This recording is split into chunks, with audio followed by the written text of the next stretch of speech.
사과나무 아래서 너를 기다려 별빛에 젖은 잎사귀들 속삭이고 너의 목소리처럼 그는 아무것도 먹지 않은 것 같았는데 마치 밤새 폭식한 듯한 기분으로 깨어났다. 그리고 어제의 로맨스는 실감이 나지 않게 느껴졌다. 그러나 그것은 황금빛 아침이었다. 마침내 봄이 한창 피어올랐다. 어느 하룻밤 사이에 창밖으로 사과꽃들이 과수원을 장미빛과 흰색 이불로 덮은 듯한 모습을 볼 수 있었다. 그는 맥건을 만나는 게 두려운 마음과 그리운 마음을 지닌 채 아래층으로 내려갔다. 그런데 아침 식사를 가져온 사람이 맥건이 아니라 나라콤 부인이란 걸 알고는 짜증과 실망이 밀려왔다. 그 여자의 날카로운 눈이 오늘 아침엔 유난히 날카로워 보였다. 맥건과의 어제 일을 눈치챈 걸까?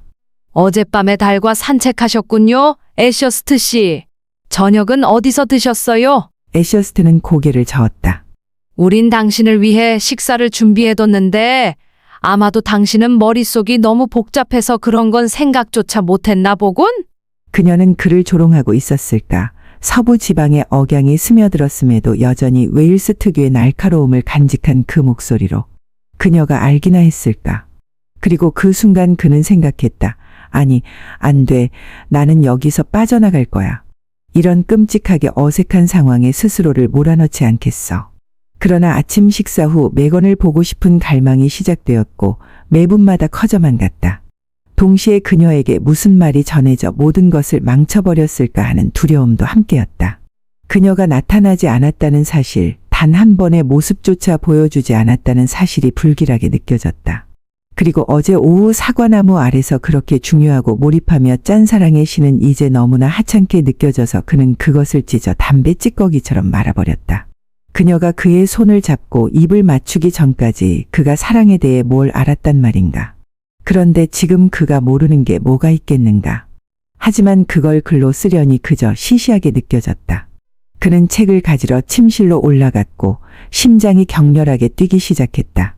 그녀가 그곳에서 침대를 정리하고 있었기 때문이다. 그는 문가에 서서 지켜보았다. 그러다 갑자기 격정적인 기쁨과 함께 그녀가 몸을 굽혀 자신의 베개를 입맞추는 모습을 보았다. 바로 어젯밤 자신의 머리가 파인 자리에 그 아름다운 헌신의 모습을 자신이 봤다는 걸 어떻게 그녀에게 알릴까? 하지만 그가 몰래 빠져나가는 걸 그녀가 듣게 된다면 더 큰 문제가 될 것이다. 그녀는 베개를 들어 올렸다. 마치 그의 뺨이 남긴 흔적을 털어내기가 아까운 듯이 꼭 쥐고 있다가 내려놓고는 몸을 돌렸다. 맥건, 그녀는 양손으로 뺨을 가렸지만 눈빛은 그를 똑바로 꿰뚫어 보는 듯했다. 그는 그 이슬 맺힌 듯 반짝이는 눈동자에 담긴 깊이와 순수함 그리고 감동적인 충실함을 지금껏 깨닫지 못했었다. 그는 말을 더듬으며 말했다. 어젯밤에 나를 기다려주다니 참 다정하네. 그녀는 여전히 아무 말도 하지 않았고 그는 더듬거리며 말을 이었다. 나는 황야를 배회하고 있었어. 정말 즐거운 밤이었지. 나 책을 가지러 잠깐 올라왔을 뿐이야. 그러자 그녀가 베개에 입맞춤하는 모습을 본 기억이 갑자기 그를 어지럽게 만들었고 그는 그녀에게 다가갔다. 입술로 그녀의 눈을 스치며 그는 기묘한 흥분 속에 생각했다. 해냈어. 어제는 모든 게 갑작스러웠지만 하지만 지금 소녀는 이 말을 그의 입술에 기대었고 그의 입술은 아래로 움직여 그녀의 입술에 닿았다. 그 첫 번째 진정한 연인의 키스 이상하고 경이롭고 아직도 거의 순수한 그 키스 그것은 어느 마음속에서 가장 큰 소란을 일으켰을까. 오늘 밤 그들이 잠든 뒤에 큰 사과나무 아래로 와. 맥건, 약속해. 그녀는 속삭이듯 약속한다고 대답했다. 그러자 그녀의 창백한 얼굴이 두려워져서 그는 그녀를 놓아주었다. 그리고 다시 아래층으로 내려갔다. 그래, 이제 해낸 거야. 그녀의 사랑을 받아들였고 자신의 사랑을 고백했어. 그는 여전히 책 한 권 없는 녹색 의자로 나갔다. 그리고 거기에 앉아 공허하게 앞을 응시하며 승리와 후회 속에 빠져 있었다. 눈앞에서는 농장의 일이 계속되고 있었지만 그가 그 기묘한 공허한 상태로 얼마나 오래 앉아 있었는지 그는 알지 못했다. 그가 오른쪽 뒤에 조금 떨어진 곳에 조가 서 있는 것을 보았을 때였다.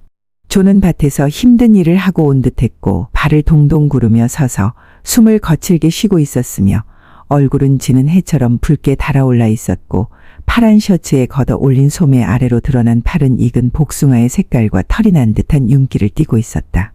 붉게 달아오른 입술을 벌린 채 금빛 속눈썹이 달린 푸른 눈으로 애셔스트를 뚫어지게 바라보는 청년에게 애셔스트는 비꼬는 투로 말했다. 자, 조, 내가 뭐 좀 도와줄까? 그래, 그럼 뭐? 여기서 꺼져. 우린 널 원하지 않아. 애셔스트의 얼굴은 결코 겸손하지 않았지만 가장 위어 믿는 표정을 지었다. 고맙군. 하지만 다른 사람들이 스스로 말하도록 하는 게 더 좋겠어. 청년은 한두 걸음 다가왔고 그의 솔직한 열기가 애셔스트의 코를 자극했다. 왜 거기 서 있는 거야? 내가 원하니까. 네 머리를 박살 내버리면 원하지 않을 거야. 정말? 언제 시작할 생각이지? 조는 숨소리만 크게 내쉬며 대답했지만 그의 눈은 젊고 성난 황소의 눈빛 같았다. 그러자 일종의 경련이 그의 얼굴을 뒤흔드는 듯했다. 매건은 널 원하지 않아. 질투와 경멸 그리고 이 굵고 거친 숨소리를 내뿜는 시골뜨기에 대한 분노가 애셔스트의 자제력을 압도했다. 그는 벌떡 일어나 의자를 뒤로 밀쳤다. 지옥이나 가라. 그 단순한 말을 내뱉는 순간 그는 문간에 서서 작은 갈색 스페니얼 강아지를 안고 있는 매건을 보았다. 그녀가 재빨리 다가왔다. 눈이 파랗다니까? 그녀가 말했다. 조는 고개를 돌린 후 사라졌다. 목덜미가 말 그대로 진홍색으로 달아올라 있었다. 애셔스트는 그녀 품에 안긴 작은 갈색 황소개구리 같은 강아지의 입에 손가락을 대었다.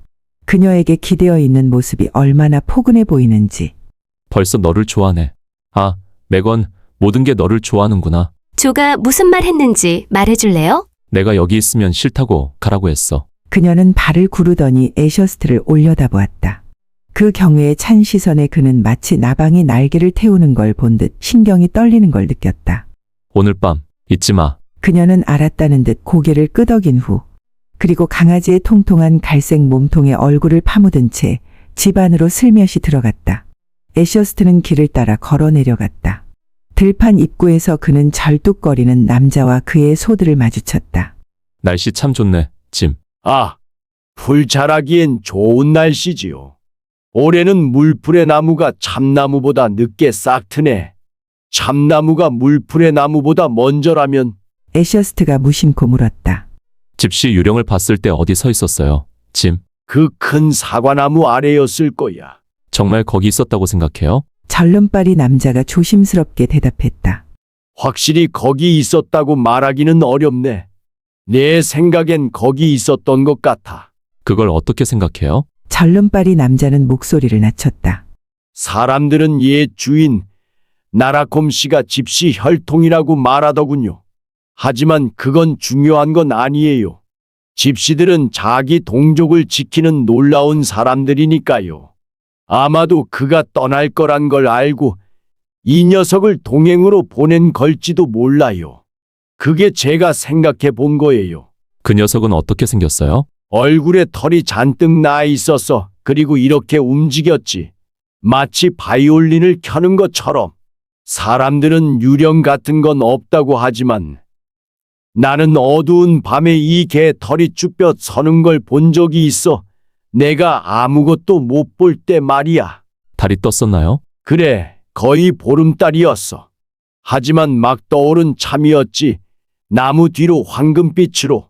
그러니까 유령은 불길한 징조라고 생각하는 거죠? 절름발이 남자가 모자를 위로 밀어올렸다. 그의 갈망 어린 눈빛이 애셔스트를 그 어느 때보다도 간절히 바라보았다. 내가 뭐라고 할 처지는 아니지만 그들이 너무 불안해하는 것 같아. 우리가 이해하지 못하는 일들이 분명히 존재해. 확실히. 어떤 사람들은 뭔가를 보기도 하고 또 어떤 사람들은 아무것도 보지 못하기도 하지. 우리 조는 말이지 눈앞에 뭐라도 놔둬도 절대 못 보는 녀석이야. 다른 애들도 다들 정신이 팔린 녀석들이고.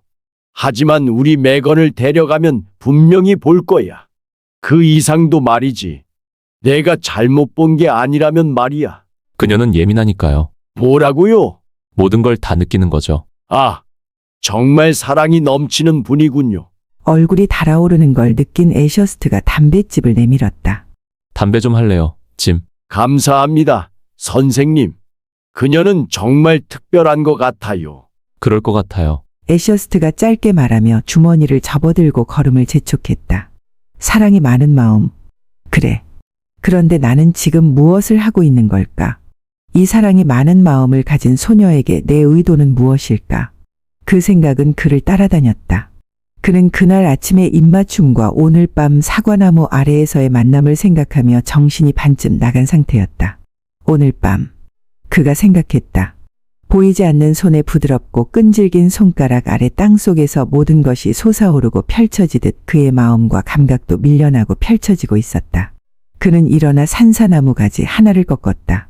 꽃봉오리들이 메간 같았다. 껍질처럼 단단하고 장미빛 분홍, 야생적이고 싱싱했다. 피어나는 꽃들도 마찬가지였다. 하얗고 야생적이며 감동적이었다. 그는 그 가지를 코트에 꽂았다. 그리고 그 안에 솟구쳐 오르는 봄의 모든 것이 승리의 한숨으로 터져 나왔다. 그는 날이 어두워지는 것도 모르고 한참이나 풀이에 누워 있었다. 그날 밤 11시가 다 되어서야 애셔스트는 손에 쥐고 있던 주머니판 오디세이를 내려놓았다. 그는 30분 동안 책을 읽지도 않은 채 손에 쥐고 있었고 마당을 가로질러 과수원으로 슬며시 내려갔다. 달이 막 언덕 위로 떠올라 매우 황금빛이었고 밝고 강력하며 지켜보는 영혼처럼 물풀의 나무의 반쯤 벗겨진 가지 사이로 비추고 있었다. 사과나무 사이에는 여전히 어둠이 깔려 있었고 그는 발로 거친 풀을 더듬으며 방향을 확인하며 서 있었다. 그는 귀를 기울였다. 바람은 없었지만 시냇물에 졸졸 흐르는 속삭임은 낮보다 2배는 더 강해져 있었다. 부엉이가 울었다. 애셔스트는 한두 걸음 움직였다가 다시 멈춰섰다. 머리 주변을 감싸는 희미한 생명의 하얀 빛을 느꼈기 때문이다.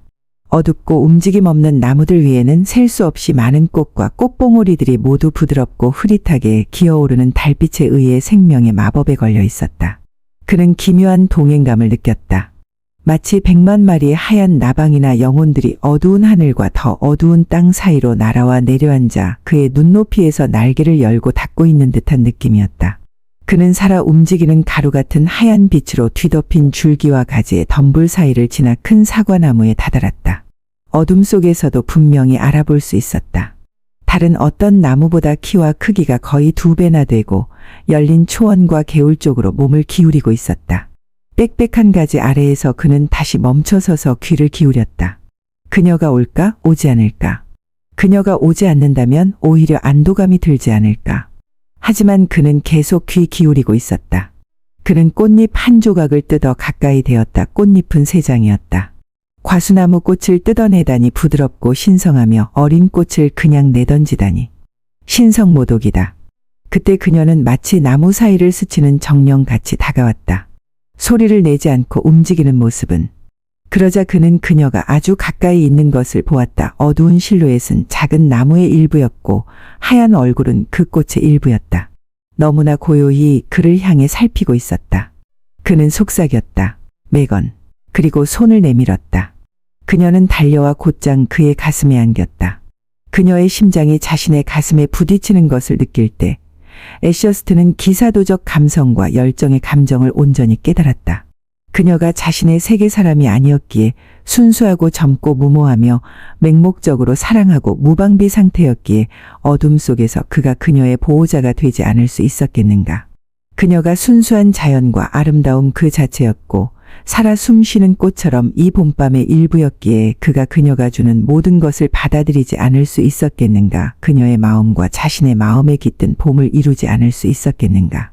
이 두 감정에 찢겨진 그는 그녀를 꼭 끌어안고 머리카락에 입을 맞췄다. 그들의 입술은 서로를 찾아갔고 그들은 말하지 않았다. 말이 시작되는 순간 모든 것이 허상이 될 테니. 봄은 말을 하지 않는다. 오직 바스락거림과 속삭임뿐이다. 그녀의 심장이 그에게 부딪히고 입술이 그의 입술 위에서 떨릴 때 애셔스트는 단순한 황홀함만을 느꼈다. 운명이 그녀를 그의 품으로 이끌었고 사랑은 거역할 수 없었다. 그러나 숨을 쉬기 위해 입술이 떨어지자마자 분리가 다시 시작되었다. 다만 이제 열정은 훨씬 더 강렬했고 그는 탄식했다. 오, 메건. 정말 왔니? 그녀는 상처받고 놀란 눈으로 올려다보았다. 선생님, 당신이 부탁하셨잖아요. 내 사랑, 선생님이라 부르지 마. 그럼 뭐라고 불러야 하죠? 프랭크. 그럴 수 없어요. 아니요, 안 돼요. 하지만 날 사랑하잖아, 그렇지? 사랑하지 않을 수 없었어요. 당신과 함께 있고 싶을 뿐이에요. 그게 다예요. 그가 간신히 들을 수 있을 만큼 희미한 목소리로 그녀가 속삭였다. 당신과 함께하지 못하면 죽을 것 같아요. 애셔스트는 깊게 숨을 들이켰다. 그럼 나와 함께 있어. 오! 에 담긴 경외와 황홀함에 취해 그는 속삭이며 말을 이었다. 우린 런던으로 갈 거야. 내가 세상을 보여줄게. 그리고 내가 널 돌봐줄게. 약속해, 메건. 절대 너에게 무자비한 사람이 되지 않을 거야. 당신과 함께할 수만 있다면 그게 전부예요. 그는 그녀의 머리를 쓰다듬으며 속삭였다. 내일 터키에 가서 돈을 구하고 눈에 띄지 않는 옷을 사줄게. 그러면 우리 몰래 빠져나와. 런던에 도착하면 아마도 곧 내가 나를 충분히 사랑한다면 결혼하자. 그는 그녀가 고개를 저으며 머리카락이 떨리는 걸 느낄 수 있었다. 아니요. 난 그저 당신과 함께 있고 싶을 뿐이에요. 자신의 기사도 정신에 취한 애셔트는 계속 중얼거렸다. 당신에게 어울리지 않는 건 나야. 메건, 언제부터 나를 사랑하게 된 거니? 길에서 당신을 보았을 때, 당신이 나를 바라보았을 때. 첫날 밤 나는 당신을 사랑했지만 당신이 나를 원할 거라곤 생각조차 못했어요. 그녀는 갑자기 무릎을 꿇으며 그의 발에 입을 맞추려 했다. 아셔스트는 공포의 몸서리를 쳤다. 그는 그녀를 힘껏 들어 올려 꼭 붙잡았다. 너무 동요의 말을 잊지 못했다. 그녀가 속삭였다. 왜 못하게 하세요? 내 발에 입맞춤할 사람은 나야. 그녀의 미소가 그의 눈에 눈물을 맺히게 했다. 달빛에 하얗게 빛나는 그녀의 얼굴이 그의 얼굴에 너무 가까이 다가왔고 살짝 벌린 입술에 연분 홍빛은 사과꽃에 생생하면서도 초현실적인 아름다움을 지니고 있었다. 그런데 갑자기 그녀의 눈이 커지더니 고통스럽게 그를 지나쳐 바라보았다. 그녀는 그의 품에서 비틀거리며 빠져나와 속삭였다. 봐요. 집시 괴물. 애셔스트는 밝게 빛나는 개울, 희미하게 금빛으로 물든 덤불, 반짝이는 너도밤 나무들, 그리고 그 뒤로 펼쳐진 달빛에 비친 넓은 언덕 외에는 아무것도 보지 못했다. 그 뒤로 그녀의 얼어붙은 속삭임이 들려왔다. 어디? 저기 돌 옆에 나무 아래. 짜증이 난 그는 개울을 뛰어넘고 너도밤 나무 군락 쪽으로 큰 걸음으로 걸어갔다. 달빛의 장난이겠지. 아무것도 없었다. 바위와 가시나무 사이를 들락날락하며 중얼거리며 저주했지만 어쩐지 공포에 질린 채 그는 달려가며 비틀거렸다. 터무니없어. 바보 같아. 그러고는 사과나무 쪽으로 돌아갔다. 하지만 그녀는 사라진 뒤였다. 그녀 대신 오직 이 늙은 사과나무뿐이었다. 그는 팔을 벌려 나무 줄기를 껴안았다. 그녀의 부드러운 몸 대신에 얼굴에 닿는 거친 이끼, 그녀의 부드러운 뺨 대신에 숲의 향기처럼 조금은 비슷한 냄새뿐이었다. 그리고 그 위와 주변의 꽃들은 그 어느 때보다 생생하고 달빛에 더 밝게 빛나며 숨 쉬는 듯했다.